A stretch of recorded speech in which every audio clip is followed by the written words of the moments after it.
In this video, I'll be showing you how you can edit your profile on Crunchyroll. So I'm going to show you how you can edit your profile name, your profile avatar, your cover photo and all that on Crunchyroll. So what you need to do is you just tap on the account here. So just tap on that. You see the arrow on your screen there.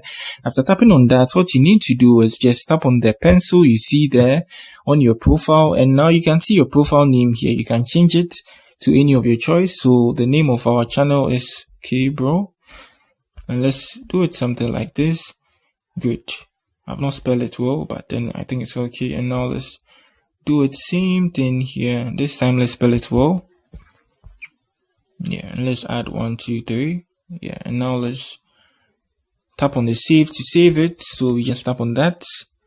And now we've changed our username and our profile name too as well. You see username and profile name.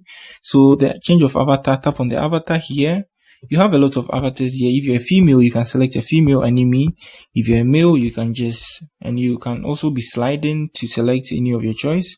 Let me do that for you guys to see. You can see slide. And now scroll to the top and slide.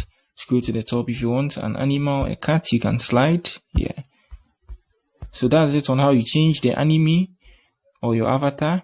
And now let me show you guys how to change the background photo. You can see the background we have a pencil there. Just tap on that, choose any of them. Yeah, so now let me choose this. And now after that, you tap on the done here and appears here, and you just tap on the save to save it. And yes, that's it on how you edit your profile on your Crunchyroll. If you are new here, give me a like and subscribe to my channel. Peace.